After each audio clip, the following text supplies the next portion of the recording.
오늘 우리에게 주신 하나님의 말씀은 에레미야 20장 7절에서 13절입니다. 교독하신 후 마지막 절은 합독하시겠습니다. 에레미야 20장 7절에서 13절입니다.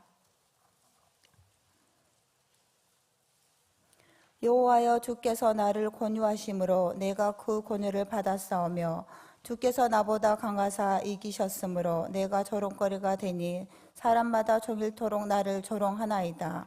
내가 말할 때마다 외치며 파멸과 멸망을 선포함으로 여호와의 말씀으로 말미암아 내가 종일토록 치욕과 모욕거리가 됨이니이다. 내가 다시는 여호와를 선포하지 아니하며 그의 이름으로 말하지 아니하리라 하면 나의 마음이 불붙는 것 같아서 골수에 사무치니 답답하여 견딜 수가 없나이다. 나는 무리의 비방과 사방이 두려워함을 들었나이다. 그들이 이르기를 고소하라, 우리도 고소하리라 하오며 내 친한 벗도 다 내가 실족하기를 기다리며 그가 혹시 유혹을 받게 되면 우리가 그를 이기어 우리 원수를 갚자 하나이다. 그러하오나 여호와는 두려운 용사 같으시며 나와 함께 하심으로 나를 박해하는 자들이 넘어지고 이기지 못할 것이오며 그들은 지혜롭게 행하지 못하므로 큰 치욕을 당하리오니 그 치욕은 길이 있지 못할 것이니이다. 의인을 시험하사 그 패부와 심장을 보시는 만군의 여호와여, 나의 사정을 주께 아뢰었사온즉 주께서 그들에게 보복하심을 나에게 보게 하옵소서. 여호와께 노래하라. 너희는 여호와를 찬양하라. 가난한 자의 생명을 행악자의 손에서 구원하셨음이니라. 아멘. 나는 감사하는 목소리로 주께 제사를 드리오며 나의 서원을 주님께 갚겠나이다. 구원은 여호와께 속하였나이다 하니라. 아멘. 요나가 물고기 뱃속에 3일 밤낮을 갇혀 있을 때 하나님께서 이미 준비하신 파도와 이미 준비하신 그 뱃속에서 큰 깊은 은혜를 깨닫게 됩니다. 저와 여러분이 살아가는 그 삶이 녹록지 않지만 그것 가운데에 펼쳐지는 하나님의 그 은혜의 샘물을, 은혜의 단비를 함께 맞으며 걸어가는 줄 믿습니다. 같은 상황이고 또 똑같은 상황에 처해 있을지라도 그럼에도 불구하고 항상 감사하는 목소리로 주님 앞에 예배드리며 변함없는 그 자리를 지켜내시는 거룩한 믿음의 성도님들이 되시기를 주님의 이름으로 축원드립니다. 우리는 어디로 가나, 어디로 뛰어가나 누구에게 속해 있습니까? 여호와의 그 손에, 하나님의 거룩한 그 왕관 안에 박혀있는 보석인 줄로 믿습니다. 저와 여러분이 이 새벽 하나님의 거룩한 음성을 들으며 승리하는 믿음의 길 걸어가시기를 주님의 이름으로 축원드립니다. 우리 계속적으로 우리 귀한 담임 목사님 위해서 함께 중보해 주시고 또 사랑하는 우리 교역자들을 위해서 또 각 구역에 속해 있는 귀한 사랑하는 권속들을 위해서 우리의 다음 세대를 위해서 그리고 포레스트 3040 지금 벌써 기쁨으로 캠프를 이렇게 하고 있는데요. 그들을 위해서 계속적으로 중보해 주시기를 주님의 이름으로 축원드립니다. 오늘 이 새벽 에레미야 20장 7절로 13절의 말씀을 가지고 그래도 가야 할 길이라는 제목으로 함께 은혜를 나누고자 합니다. 한 선교사님께서 식인종 부족을 이렇게 선교하려다가 그만 잡혀서 죽음의 지경에 이렇게 이르게 되었습니다. 온몸이 꽁꽁 묶여있던 이 선교사님의 귀에 한 세미한 음성이 들려오기 시작했습니다. 염려 마라, 염려 마라, 아직 끝나지 않았다. 그런데 또 다른 음성이 들려오기 시작했습니다. 지금 내가 추장의 뺨을 쳐라. 선교사님이 갑자기 헷갈리기 시작합니다. 겁이 나서 도저히 손을 들어 그 추장의 뺨을 때릴 수가 없었습니다. 하지만 계속해서 마음에 그러한 감동이 옵니다. 뺨을 쳐라, 뺨을 쳐라. 선교사님은 그것이 하나님의 음성이구나 하고 확신하고 추장의 뺨을 과감히 쳤습니다. 그때 어떤 일이 벌어졌을까요? 모든 식인종이 달려들어 그 선교사님을 죽이려고 달려들었습니다. 그때 한 음성이 마음에 울림이 있었습니다. 이제 넌 진짜 죽었다. 네. 우리가 이 이야기를 들으면 뭔가 지금 하나님의 음성을 듣고 이 선교사님이 움직였다라는 생각을 할 수가 있습니다. 우리가 삶을 살다 보면요, 닥쳐오는 그 어려움이나 보이지 않는 불확실한 미래 때문에 여전히 내 가슴은 떨리고 어렵고 힘들 때가 많습니다. 그때마다 어떠한 간절함이 있습니까? 하나님 음성 딱 한 번만 들었으면 좋겠다. 단 한 번만이라도 우리 하나님의 손을 봤으면 좋겠다. 이러한 기대감으로 오늘 이 새벽 이불을 박차고 나오지 않으셨습니까? 지금 짧지만 한 선교사님의 웃지 못할 이 이야기가 우리가 얼마나 하나님의 음성을 갈망하고 있는지 생각하게 됩니다. 그래서 때로는 침묵하시는 그 하나님으로 인해서 우리의 마음이 답답하기도 하고 때로는 내 스스로 실족하기도 합니다. 요즘 한국의 이 생명경시 현상은 위험 수준을 넘어섰습니다. 아마 많은 대중매체를 통해서 뉴스를 통해서 들으셨을 거예요. 100명 중에 7.7명, 거의 8명이 꼭 한 번은 자살 충동을 느끼게 된다는 것입니다. 이런 것을 바로 베르테르 효과라고 말을 합니다. 독일의 이 괴테가 쓴 젊은 베르테르의 슬픔, 파우스트를 쓰기도 한 아주 엄청난 문학가이죠. 낭만주의 시대 정말 유럽에 있는 청년들 사이에서 이 소설 하나가 자살 신드롬을 불러일으키게 됩니다. 이 소설은 어떻게 보면 젊은 베르트라는 사람이 무도회장에 가서 춤추고 있는 그 무도회장에 가서 아주 아리따운 여인 로테라는 여인을 보게 됩니다. 당연히 이쁘고 춤 잘 추고 하니까 마음이 어땠겠습니까? 콩닥콩닥. 이 베르테르는 마음이 콩닥콩닥 뛰기 시작합니다. 너무 아름다운 여인이라 당연히 뭐 하고 싶을까요? 손도 잡아보고 싶고 결혼하고 싶은 마음이 간절했던 거예요. 그런데 이 운명적인 사랑이 잘 이루어지면 얼마나 좋았을까요? 한 장 한 장 읽다 보니까 결국에 마지막에 어떻게 됩니까? 이루어질 수 없는 사랑으로 젊은 이 베르테르는 권총을 들어 자신의 머리에 겨누고 자살을 하게 됩니다. 이 소설의 이 주인공의 모습을 가만히 보게 되면 인생의 무게를 감당하지 못한 유럽의 많은 젊은이들이 이 책을 보고 어떻게 했을까요? 그 당시에 참으로 많은 젊은 청년들이 자살을 선택했습니다. 자살의 동기가 어떠하든지 그리고 그 자살이 아무리 정당화될 만큼의 이유가 있든지 중요한 것은 무엇일까요? 하나님의 절대적인 주권을 믿고 살아가는 우리 하나님의 자녀인 입장에서 그것을 볼 때는요, 심각한 도전의 현상임은 분명 부인할 수가 없습니다. 욥기 1장 21절의 말씀을 이렇게 한번 보시면요, 이렇게 기록되어 있죠. 이르되 내가 모태에서 알몸으로 나왔은즉 이렇게 표현합니다. 그리고 다시 돌아가 올지라. 주신 이도 누구요? 여호와. 거두신 이도 여호와이시오니 여호와의 이름이 무엇을 찬송을 받으실지니이다 하고. 그렇습니다. 주신 분도 거두신 분도 하나님이십니다. 이 태어남의 주인은 내가 아니라 누구이실까요? 하나님이십니다. 죽는 것 역시 태어남의 주인이신 하나님의 손길에 있음을 우리가 믿고 따른다면 삶의 길을 걸어가다 보면 힘들고 또 어렵고 쉽게 우리의 생명을 내려놓을 수 없는 것입니다. 그러면 그렇게 말할지 모르겠습니다. 너가 그 상황이 좀 돼봐라. 오죽하면 그러겠냐? 이렇게 질문할 수도 있어요. 예, 오죽하면 생명까지 포기하겠습니까? 바로 여기에서 믿음의 도전이 생기는데 그 앞에 심각한이라는 단어를 붙여서 심각한 믿음의 도전이 생깁니다. 어떤 인생도 이 땅에 태어나면서 미래를 그리고 꿈꾸지 않는 인생은 하나도 없습니다. 그 꿈과 소망이 다 이루어지기만 한다면 더 이상 이로 인해서 내가 고민하거나 언급할 이유도 없습니다. 그러나 이 꿈과 소망이 현실이라는 벽 앞에 충돌하면 우리의 인생들은 요동치기 시작합니다. 무엇보다 우리의 인생들이 받아들이는 충돌의 위력은요, 어떻게 보면 다 다릅니다. 똑같은 충격을 당할지라도 어떤 분은 웃으며 덤덤히 가는 분이 있고요, 똑같은 충격을 받아도 기절할 정도로 도망칠 정도로 막 그 상황을 도망가는 사람들도 있다는 것입니다. 또 어떤 이들은 잡초처럼 인생의 많은 한파를 극복하고 일어납니다. 7.8기라는 말도 있지 않습니까? 또 쓰러져도 일어나는 오뚜기 같은 그러한 사람들이 있습니다. 사소한 것에 목숨을 걸어 쉽게 삶은 포기하는 사람들도 참으로 많습니다. 그러면 우리 한번 이렇게 고백해 봅시다. 예수님은 주님이십니다. 네, 아멘이십니까? 다시 말해서 이 선포를 하는 우리들에게 있어서는 하나님의 절대적인 주권을 믿고 하나님을 인정하며 그 말씀을 신뢰하며 묵묵히 인내하며 걸어가는 자들을 말합니다. 오늘 본문의 주인공인 예레미야를 보십시오. 이 예레미야, 이 한 사람을 보시면 그가 직분이 무엇입니까? 선지자였습니다. 중요한 자리에 있음에도 불구하고 얼마나 무겁고 힘겨운 인생의 짐을 지고 가는지 느끼게 되는 본문을 저와 여러분이 오늘 새벽 읽었습니다. 그 사람의 별명이 무엇인지 아십니까?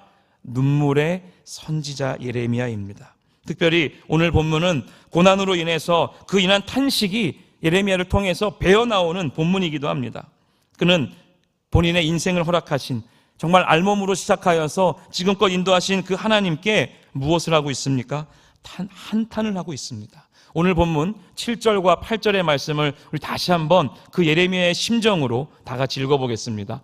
여호와여, 주께서 나를 권유하심으로 내가 그 권유를 받아싸우며 주께서 나보다 강하게 이기셨으므로 내가 조롱거리가 되니 사람마다 종일토록 나를 조롱하나이다. 내가 말할 때마다 외치며 파멸과 멸망을 선포함으로 여호와의 말씀으로 말미암아 내가 종일토록 치욕과 모욕거리가 됨이니이다. 왜입니까? 왜 이러한 한탄을 합니까? 현실이 너무 힘들었기 때문에 그렇습니다. 자신에게 다가오는 모욕, 조롱거리가 너무나 예레미야는 무거웠던 것입니다. 아까 앞서 읽었지만 예레미야 1장, 그 선지자가 부름을 받은 아주 귀한 소명장입니다. 예레미야 1장 5절에 무엇이라고요? 내가 너를 모태에 짓기 전에 너를 알았고 내가 배에서 나오기 전에 너를 성별하였고, 이미 남녀라는 그 성별이 구별되어져 있음이 그 말씀에 기록되어져 있습니다. 성별하였고 너를 여러 나라의 선지자로 세웠노라. 하나님이 지명하셨고 이미 창세 전부터라는 그 말이 내가 모태에 짓기 전에는 창세 전부터 예레미야를 향한 계획이 있으셨다는 거예요. 저와 여러분을 향한 계획이요, 창세 전부터 있었다면 그것이 믿어지십니까? 여러분을 향한 분명한 목적, 찬양받기에 합당하신 그 하나님 앞에 찬양하고 복음을 전파하는 그 삶으로 인하여 하나님이 이 자리에 부르셨고 2025년도를 살아갈 수 있는 힘을 우리에게 주셨다라는 것입니다. 정치적으로 힘들고 어렵고 정말 말도 안 되는 풍파를 겪고 있는 대한민국의 현실이지만 그 가운데에서 하나님은 저와 여러분을 뭐 하셨다고요? 부르셨다라는 것입니다. 어떻게 보면 지금 사회나 예레미야가 살고 있던 이 당시에는요, 하나님을 의지하는 것보다 세상의 힘을 더 의지하며 살아가는 시대였습니다. 거짓을 선포하는 자가 더 존경받았습니다. 진리를 선포하는 자는 오히려 핍박받고 부패할 대로 부패한 시대가 바로 예레미야가 거했던 시대입니다. 그러한 세상 한가운데에서 선지자로서 강포와 멸망이라는 하나님의 목소리를 대변한다는 것이 얼마나 무겁고 힘들고 버거운 일이었겠습니까? 사람들이 짧은 인생을 살아가면서 칭찬 듣고 좋은 소리 듣는 것도 모자랍니다. 그런데 왜 하필이면 사람들의 심기를 또 건드려서 조롱과 핍박과 침뱉음을 사느냐고 이렇게 말할지도 모릅니다. 그래서 그런 상식과 이성으로 이해가지 않는 그러한 삶을 회피하고 싶은 것은 당연한 일인데, 예레미야는 그 현실의 삶을 무엇하고 있습니까? 다 마주하며 그대로 받아내며 살아가고 있습니다. 바로 여기에서 예레미야가 성경에 존재하는 이유를, 그리고 믿는 우리들이 살아가야 될 길, 그래도 그냥 걸어가야 될 길에 대해서 우리 하나님은 선포하고 있습니다. 예레미야는 그 혹독하고 참혹한 길이 내가 걸어가야 될 길임을 알았습니다. 도무지 이해할 수 없고 하고 싶지 않고 도망가고 싶지만 그것이 존재하는 이유를 알았을 때에 예레미야는 묵묵히 소명자로서 사명자로서 그 길을 걸어갔던 것입니다. 오늘 말씀의 제목처럼 그래도 걸어가야 할 길을 우리 예레미야는 걸었습니다. 오늘 이 새벽 하나님의 부르심에 대해서 또 우리 37 기도 용사 여러분으로 헌신한 많은 성도님들, 새벽에 오지 못하고 또 담임 목사님께 때로는 큰 이야기를 들어도 묵묵히 그래도 걸어가야 할 길이기에, 저는 4월 달에 다시 막 개편하신다 하셨잖아요. 포기하지 않으셨으면 좋겠습니다. 왜냐고요? 그래도 가야 할 길이니까요. 그래서 포기하는 분이 있다면, 그 조에 포기할 분이 있다면 다시 한번 권면해 주십시오. 예레미야도 힘들지만 걸어가며 살아갔어라고. 제가 올해 예전 교회에서 이렇게 신방을 하면서 상담을 했던 적이 있습니다. 한 여자 집사님이 이렇게 오셔서 두 딸을 데리고 등록을 하셨는데 알고 보니 목사님 사모님이셨어요. 근데 그 이야기를 들어보니까 마음이 너무 아프고 너무 이게 울음이 안 날 수 없을 정도로 그 삶이 힘들고 고단했습니다. 개척을 하여서 또 성전을 건축하는 그 시간까지 정말 수많은 시간을 이 목사님과 사모님이 두 딸을 데리고 열심을 다해 사역했습니다. 근데 성전을 건축하면서 정말 많은 핍박과 모함과 억울함들을 이 모든 목사님이 이거를 다 받아내며 사신 거예요. 도망도 가고 싶었고, 그러나 목사님은 예레미야처럼 그 사명을 감당해야 된다고, 우리가 사랑하는 성도님들이 나를 피방하고 모욕할지라도 걸어가야 된다고 묵묵히 모든 것을 받아내며 참고 걸어갔던 것입니다. 성전 건축은 잘 이루어졌는데 사랑하는 그 목사님이 6개월 만에 간암으로 돌아가시게 된 거예요. 근데 교회에서 잘해줄 줄 알았더니 문전박대당하고 나는 너를 몰라 하고 보내게 된 거예요. 그러나 사모님도 오랫동안 기도한 터이라 묵묵히 그 삶을, 그 소명을 이것이 내 길이구나 하고 받아들이고 걸어왔던 거예요. 이 이야기를 직접 대면하며 들을 때 예레미야 이 20장의 말씀이 7절로 13절의 말씀이 저는 지금까지 잊혀지지 않습니다.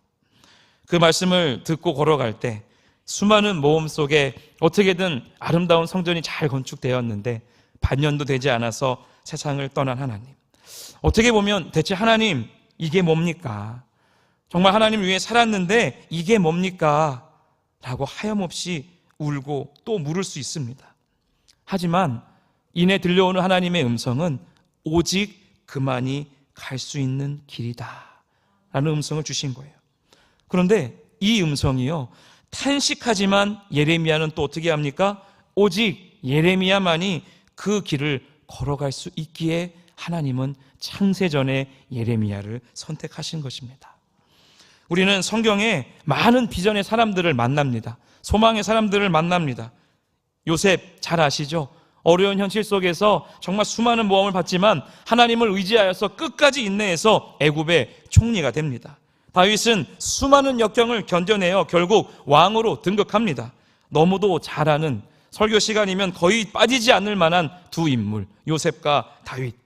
수많은 그 이야기들 속에, 고난 속에 계신 하나님의 우리는 관심을 가져야 되는데 사실 어떻게 보면 그 끝에만 집중을 하게 됩니다. 힘들게 고생하지만 끝까지 참고 견뎌. 그러면 그 뒤에 가서 하나님이 놀라운 은혜를 베풀어 주실 거야. 과정에 집중하는 것이 아니라 어떻게 보면 그 결과 하나만을 보고 우리는 무엇합니까? 요셉과 다윗만 하면 괜히 기쁘고 큰 위로가 오지 않습니까? 직장 속에서, 학교에서, 또 가정에서, 세상의 모든 모임 속에서 힘들고 원치 않는 일들이 나에게 엄습합니다. 하나님께서는 그 고통과 고난 속에서도 하나님을 끝까지 의지하고 참고 견디는 자에게 결국 하나님의 때에 하나님의 복을 허락하신다는 것입니다. 가만히 보면 이러한 위로가, 이러한 메시지가 어디에 있습니까? 그런데 오늘 이 예레미야의 소명은 참으로 난감합니다. 선지자로 불러주셨는데 그것도 좋은 소식을 전하는 메신저가 아니라 좋지 못한 저주의 소식을 선포하라는 것입니다. 아니, 앞에 지금 공식처럼 그렇게 외치더라도 결국에는 하나님께서 큰 복을 주시면 좋겠는데 그것도 없었습니다. 그냥 외치고 조롱거리와 모욕거리가 되어서 감당한 것이 예레미야의 삶의 전부였습니다. 하나님께서는 예레미야에게 사악한 왕과 부패한 사회 속에서, 진리가 고개 숙인 그 사회 속에서, 요즘처럼 욕심과 죄악이 가득한 이 세상 속에서 예레미야에게 외치게 했던 것입니다. 사실 예레미야는 이 유다의 멸망과 이 노예의 삶을 외침으로 뺨을 맞고 조롱과 투호까지 당하게 됩니다. 후에 그는 진짜 유다의 멸망을 눈으로 보게 됩니다. 거룩한 성전에서 하나님의 종인 제사장들이 무참히 사륙당하는 현실을 목격합니다. 유다 백성들이 먹을 것이 없어서 자신의 자식을 잡아먹는 어처구니 없는 현실 앞에서 그는 하염없이 통곡해야 했습니다. 여러분, 이 예레미야의 마음이 어떠했을까요? 좋은 소식과 평안으로 힘도하는 백성들을 위로하고 정말 손잡아주는 것도 격려하는 것도 모자른데 오히려 그의 입술을 통하여 하나님은 저주하라 말씀하시고 멸망과 비참한 현실을 전달하라는 이 예레미야의, 이 선지자의 심정은 어떠했겠습니까? 여기에서 왜 우리는 예레미야를 눈물의 선지자라고 하는지 알아갑니다.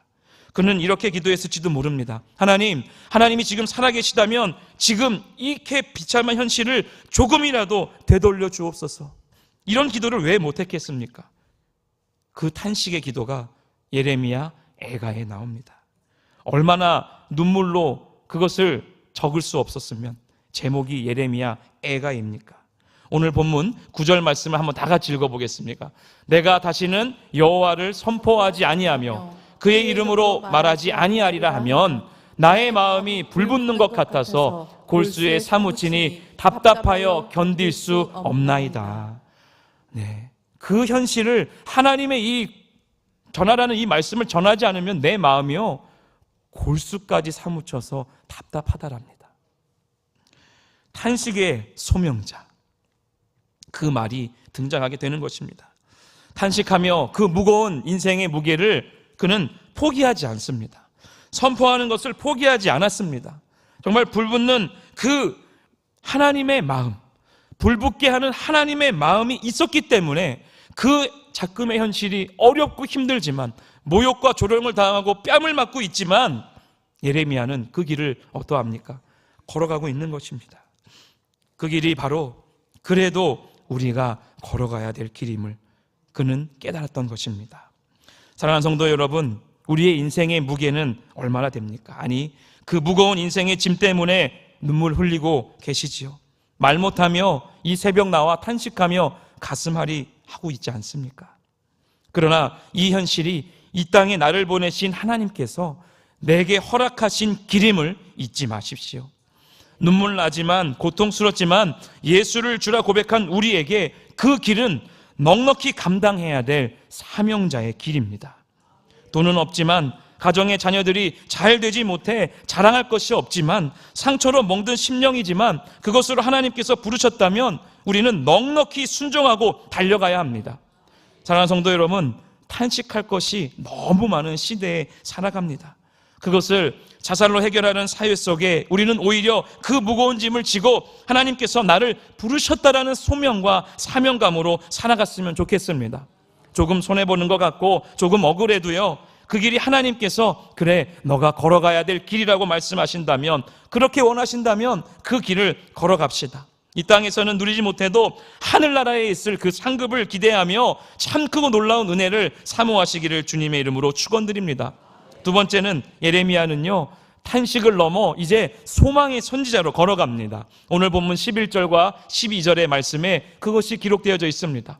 그러하오나 여호와는 두려운 용사 같으시며.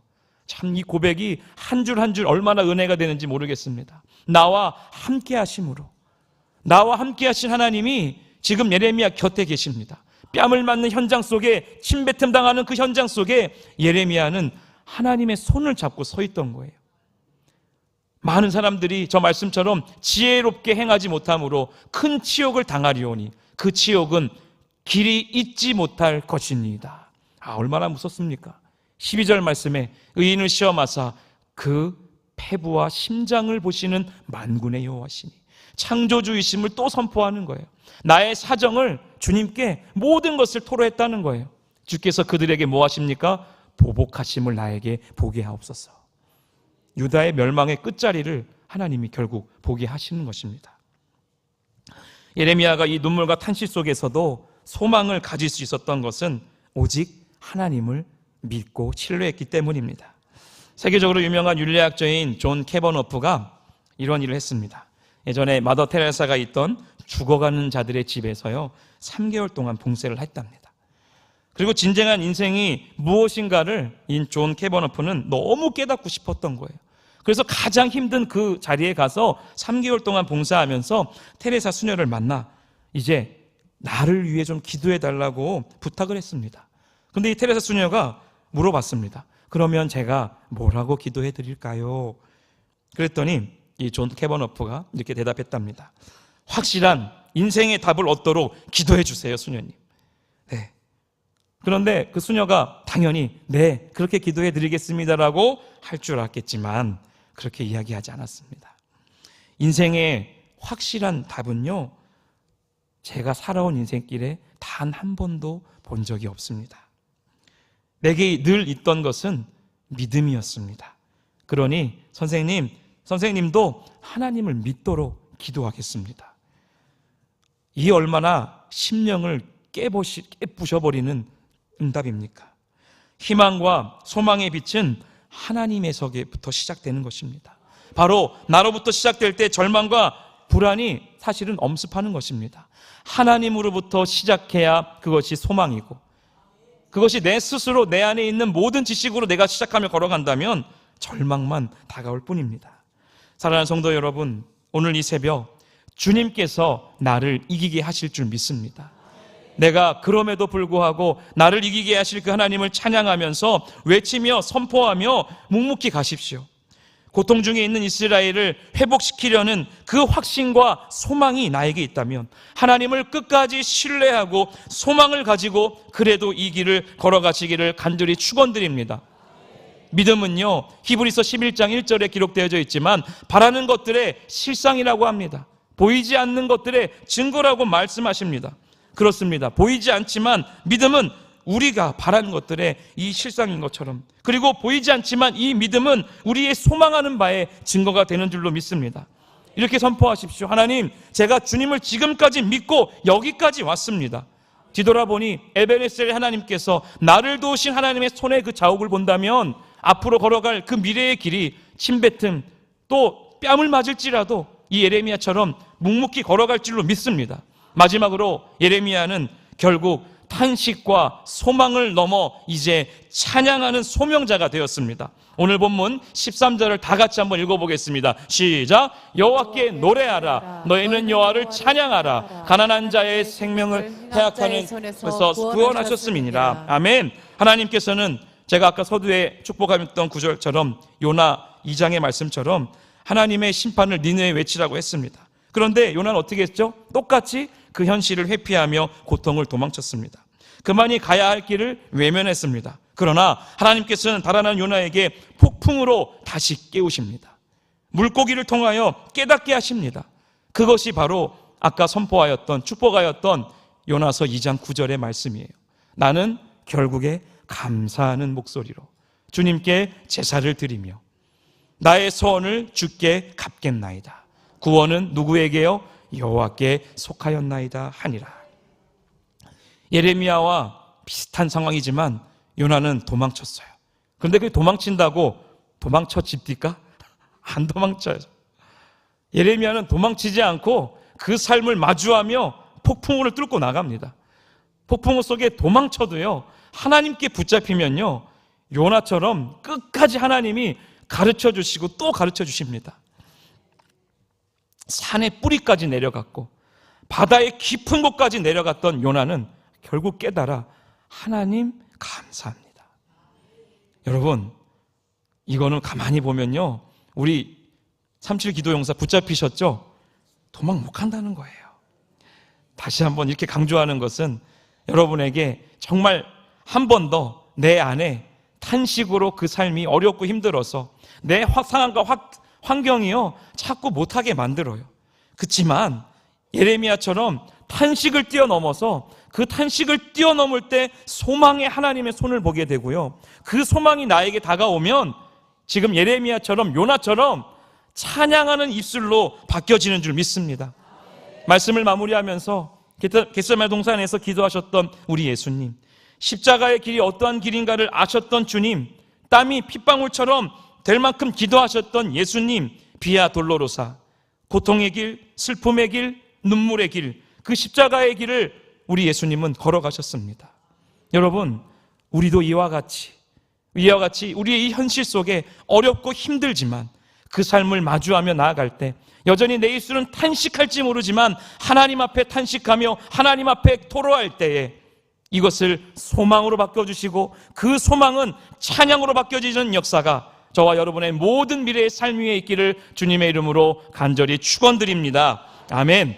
오늘 우리 마지막으로 기도할 때 우리 어제부터 계속적으로 짚히는 기도, 우리의 다음 세대를 위한 기도를 지금 하고 계시지 않습니까? 오늘 이제 띄워주시면 다시 한번 이 짚히는 기도로 하나님 앞에 기도할 때 우리의 다음 세대가 영적으로 또 성령의 충만함으로 깨어지는 역사가 나타나기를 간절히 소망합니다. 우리 띄워주시면 함께 오늘 이 기도문을 읽도록 하겠습니다.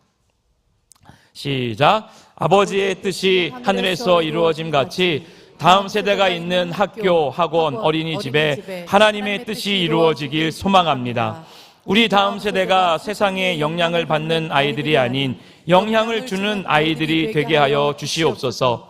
바벨론 문화로부터 거룩함을 지켜감과 동시에 친구를 사랑할 줄 아는 아이들이 되게 하여 주시옵소서. 아이들의 삶과 행실의 모범이 되어 학교, 학원, 어린이집에 복음의 생명을 흘려 보내는 살리는 세대 되게 하여 주시옵소서. 아멘. 다 같이 우리 좀 불편하시겠지만 그래도 손을 한번 들어봅시다. 우리 두 손을 높이 들고 기도할 때에 오늘 이 말씀을 다시 한번 기억하며 하나님, 내가 그래도 가야 할 길이기에 탄식하며 소망을 다시 한번 회복시키시고 찬양하는 입술이 내 안에 이제부터 영원토록 이어지기를 간절히 소망합니다라고 이 나라와 민족을 위해, 이 나라의 다음 세대를 위해, 또 우리 교회를 위해 함께 기도하며 나아갈 때에 하나님의 영광의 빛을 보며 함께 이 길을 걸어갈 때 성령의 감동의 역사가 모든 자옥마다 임하게 해달라고 다 같이 우리 주여 한번 크게 부르짖고 기도의 자리로 나아가겠습니다. 주여,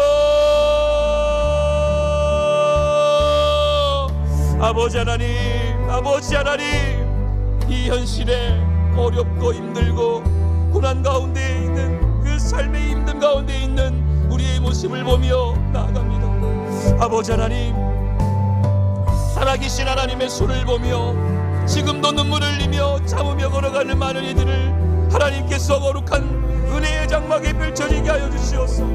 아버지 하나님 앞에 감사와 찬양으로 나아가기를 소망합니다.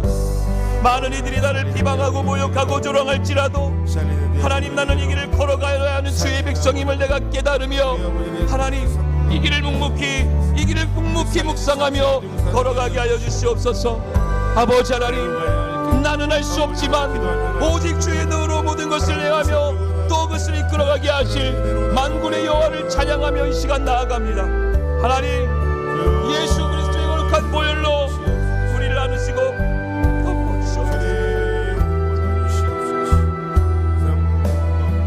하나님의 마음으로 우리가 더욱더 주 앞에서 원하며 나아갑니다. 아버지여, 우리를 도우시고 함께 해주시옵소서. 아버지여, 우리에게 기도하며 호흡할 수 있는 힘을 더하여 주시옵소서. 아버지 하나님, 여전히 내가 할 수 없더라고 말하는 그 슬픈 장막 가운데 아버지여, 나를 살리시고 나를 구원하시고 위대하신 하나님을 기억하게 하여 주시옵소서. 아버지 하나님, 예레미야처럼 그 모든 현실 속에 내가 탄식하며 눈물을 흘리며 걸어갈지 모르지만 창세전부터 나를 향한 하나님의 길이기에 내가 맞닥뜨리며 그 삶을 마주하며 묵묵히 걸어갑니다. 아버지여, 아버지여, 나에게 힘을 더해 주시옵소서. 아버지여, 나에게 크신 은혜와 평강을 아버지 하나님 곤고한 중에 있어라도 회복시키시며 하나님 앞에 이 길을 걸어가야 되는 그 말씀에 아버지 다시 한번 내가 순종하게 하시고 은혜의 장막 가운데 펼쳐지는 하나님의 나라를 보며 걸어가게 하옵소서. 하오나 아버지 하나님, 그 끝내 하나님이 이루시는 일들을 내 눈으로 보고 싶기 원합니다. 아버지 하나님, 끝까지 참게 하옵소서. 끝까지 인내하며 이 삶을 마주하며 나아갈 수 있도록 하나님, 우리를 붙들어 주시고 우리를 살리는 영으로 아버지 하나님 일으켜 세워 주시옵소서. 하나님, 오늘 거룩한 성전에서 주님을 예배하며 찬양할 때에 하나님의 놀라운 회복의 역사를 더하여 주시고 아버지 하나님, 우리 안에 놀라운 회복의 역사를 맛보아 알게 하여 주시옵소서. 주여, 주여, 주님,